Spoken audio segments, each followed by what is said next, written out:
bienvenue pour cette nouvelle vidéo technique de la coopérative de Creully. Nous allons aborder aujourd'hui la thématique du fongicide de sclérotinia sur colza et notamment d'intervenir au bon stade pour avoir une application qui donne toute son efficacité.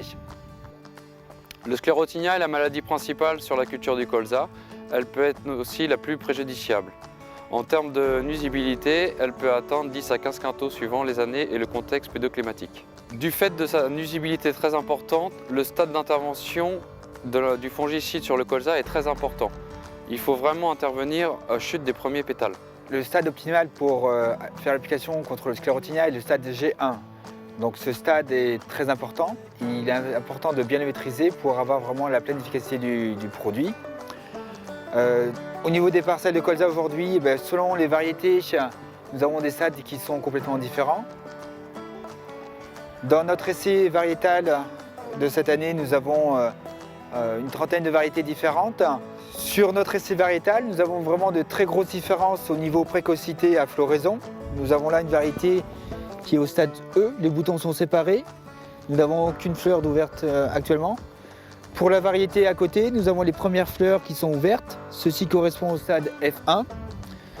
Et pour ce stade-là, dans 8 à 10 jours, selon la climato, nous aurons le stade G1 qui sera présent. Et c'est bien le stade G1 qu'il faut viser pour faire notre application. Pour optimiser l'efficacité du fongicide, il est important d'augmenter le volume de buis, vu la biomasse à traiter. Dans nos essais, nous avons testé des variétés qui arriveront sur le marché résistantes au sclérotinia pour la prochaine campagne. Pour que la protection fongicide soit efficace, il est important d'intervenir au bon stade. Les principaux modes d'action sont préventifs. Le stade G1 est bien celui de la culture du colza. Dans certains cas, nous avons des mélanges de variétés, notamment avec la variété ES Alicia qui nous permet de gérer le risque milligette. Donc il faut bien tenir compte non pas des 5 à 10% de ES Alicia, mais bien de la variété qui est vraiment concernée par la parcelle. Au stade G1, la parcelle est majoritairement jaune, donc ce n'est pas le cas aujourd'hui. Les hampes secondaires commencent à fleurir également. Les premières siliques se forment sur la hampe principale, ils font autour des 2 cm. Et lorsque les pétales tombent, elles viennent se coller à l'insertion des feuilles, qui est une zone très humide, et c'est le point de contamination du sclérotinia.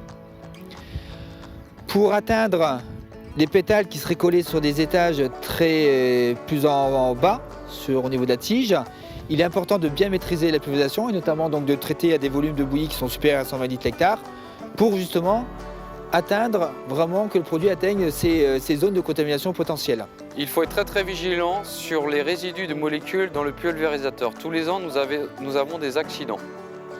Il est important d'utiliser un produit qui peut neutraliser les molécules. Le colza est très sensible aux résidus de sulfo dans le pulvérisateur. Cette variété est intéressante. Elle a une particularité qui nous intéresse tout particulièrement par rapport au sclérotinia, c'est qu'elle est tolérante à cette maladie. Donc les produits de biocontrôle que nous avons actuellement aujourd'hui à la gamme auront encore plus intérêt dans les années à venir car la gestion du sclérotinia s'en trouvera très facilitée. Pendant la période de floraison, l'usage des insecticides est très réglementé. Ils doivent comporter un certain nombre de mentions et d'homologation abeilles ou pour la période de floraison ou de production d'exudat. Il est très important de respecter ces usages-là pour préserver les auxiliaires qui sont importants en culture de colza.